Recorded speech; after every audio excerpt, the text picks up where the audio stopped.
Fini l'enclavement du département de Jacquesville, le pont Philippe-Grégoire-Yassé a été inauguré ce matin. La Côte d'Ivoire a participé au Salon international du tourisme de Berlin. L'événement en est à sa 49e édition. Enfin, nouveau cas d'Ebola au Libéria. Il s'agit d'une femme testée positive au virus hier. Bonsoir à tous et merci d'être avec nous pour ce nouveau journal. Ça y est, le pont Philippe-Grégoire-Yassé de Jacquesville a été inauguré aujourd'hui par le président de la République, Alassane Ouattara. Plusieurs autres personnalités, dont le président Henri Konan Bédié, la première dame Dominique Ouattara et le premier ministre égyptien Ibrahim Malab, ont également pris part à la cérémonie. L'un des temps forts de cette inauguration a été la visite guidée de l'ouvrage, long de 608 mètres. Lors de son discours pour l'inauguration du pont Philippe-Grégoire-Yassé, le chef de l'État, Alassane Ouattara, a mentionné que l'ouvrage n'est pas un pont à péage. Nous l'écoutons. Chers frères, chères sœurs, la cérémonie d'aujourd'hui est la reconnaissance de l'État pour le sacrifice que le peuple de Jacquesville et des 3A a consenti pour la construction de la Côte d'Ivoire moderne. Oui, parce que le canal de Vridi a été une décision importante. En effet, comme cela a été rappelé dans les précédentes allocutions, c'est à la suite de la construction du canal de Vridi que Jacquesville a été enclavé. Voyez-vous, en 1999, le président Henri Konan Bédié avait prévu de construire ce pont. Et bien évidemment, l'interruption par le coup d'État ne l'a pas permis. Et il avait à ses côtés en ce moment Daniel Kablan-Duncan comme Premier ministre. Et je veux rappeler aussi qu'en 1993, alors que j'étais Premier ministre du président Félix Houphouët-Boigny, nous avions envisagé la construction de ce pont. Et bien évidemment, nous le savons également, en 2009, l'ancien président Laurent Gbagbo avait également pris l'engagement et essayé de démarrer les travaux de construction de ce pont. Donc voyez-vous, ce pont est un symbole. Toute la lignée politique de la Côte d'Ivoire, Houphouët-Boigny, Henri Konan Bédié, Laurent Gbagbo, Alassane Ouattara. Alors avec la livraison aujourd'hui du pont de Jacquesville, le vieux bac du département ne sera plus qu'un souvenir. Adieu les pannes récurrentes et autres caprices de l'embarcation. Je vous propose maintenant de suivre la dernière traversée de la lagune par le bac. Ce samedi 21 mars 2015 mérite d'être considéré comme une date historique pour la ville de Jacquesville. L'inauguration du tout premier pont qui va désormais desservir cette presqu'île vient mettre fin à 60 ans d'isolement. La construction de cette infrastructure peut être considérée comme une des réalisations phares de ce premier quinquennat du président de la République, Alassane Ouattara. En effet, ce pont est plus qu'une simple infrastructure. C'est un organe vital qui vient d'être offert à Jacquesville. Et c'est surtout à l'épreuve du terrain que l'on mesure toute l'importance de cette dotation. En effet, ce samedi matin, jour de l'inauguration de l'ouvrage d'art, il y avait affluence de véhicules et de personnes à l'embarcadère pour prendre le bac, l'unique appareil de traversée depuis plus d'un demi-siècle. Longue attente, et en un peu plus de 2 heures de temps, le bac n'a pu réaliser que 3 traversées. C'est dire son caractère inadapté, dépassé. Et pourtant, c'était depuis 60 ans l'unique moyen de relier Jacquesville. Cet isolement, ce repli sur soi, a été source de retard pour cette localité aux nombreuses potentialités. La construction du pont de Jacquesville est donc un geste fort du président de la République, Alassane Ouattara, à l'endroit de cette ville. Un autre fait majeur en ce jour historique de l'inauguration du pont de Jacquesville, c'est la présence aux côtés du président de la République, Alassane Ouattara, de son aîné et frère, le président Henri Konan Bédié. C'est ensemble qu'ils ont exécuté l'acte symbolique marquant la fin de l'isolement de Jacquesville, à savoir la traversée du bac pour la dernière fois. Je crois que pour nous tous, c'est un sentiment un peu de nostalgie, parce qu'à partir d'aujourd'hui, on n'aura plus à prendre le bac. C'est donc quelque chose qui faisait partie de l'environnement de Jacquesville. Mais nous sommes heureux pour toutes les populations, parce que là, évidemment, avoir un pont, c'est beaucoup mieux. Et les populations seront plus libres pour faire les traversées. Ça leur facilitera la tâche. Jacquesville est à moins de 50 km d'Abidjan, et donc au plan des touristes, au plan même de l'installation des entreprises.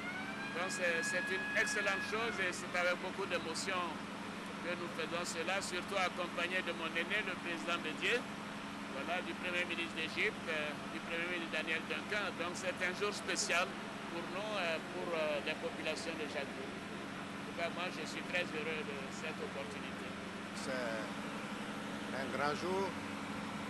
Les populations de Jacquesville se souviendront avec nostalgie du temps où existait ce bac. Mais comme le président l'a dit, il vaut mieux avoir un pont qu'un bac. Et nous sommes très heureux d'assister ce jour à la livraison de l'ouvrage aux populations. Ainsi, c'est une nouvelle page qui s'ouvre pour Jacquesville avec inscrit en lettres d'or progrès, prospérité et rayonnement. Anjem, le peuple des Trois-A, Aladian, Haïzi et Akori étaient sortis massivement pour dire merci à son président.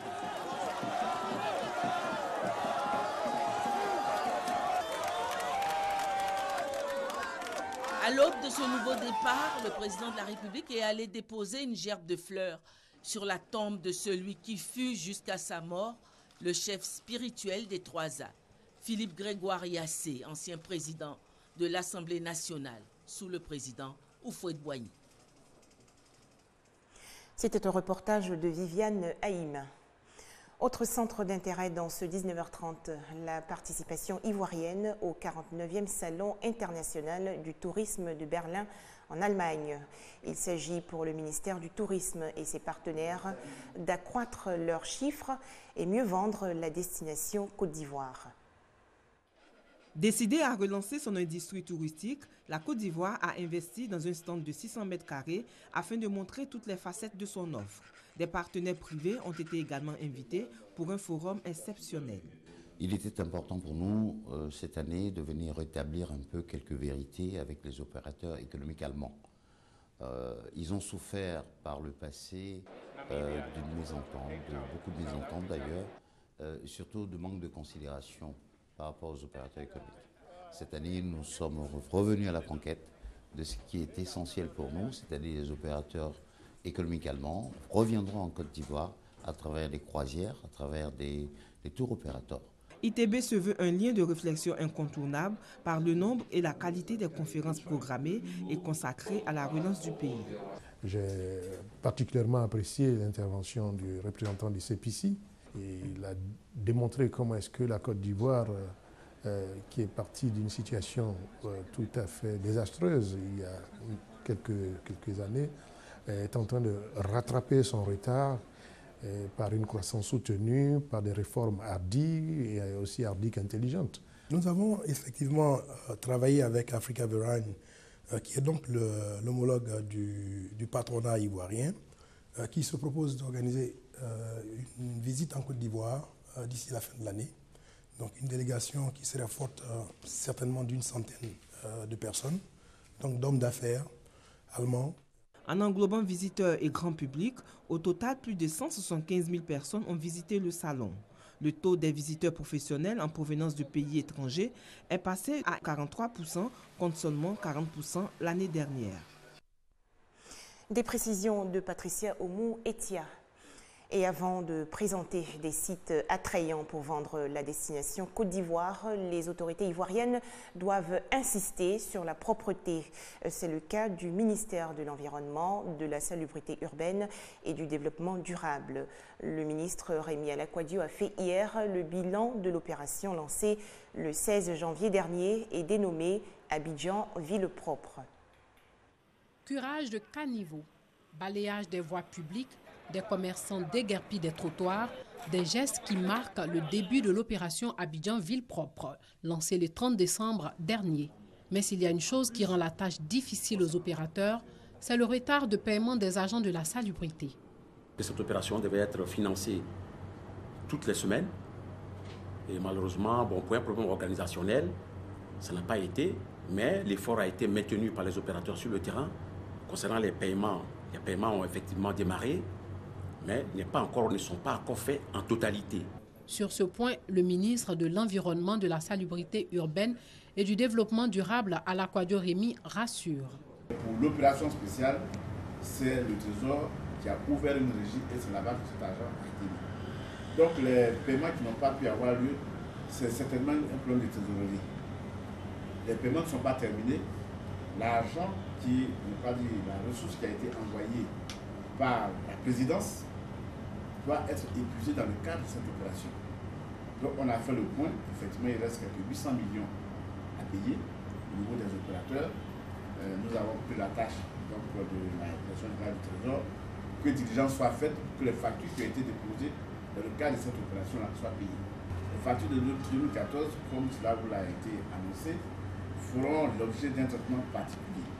Pour l'année 2015, les paiements se feront progressivement selon la disponibilité des ressources.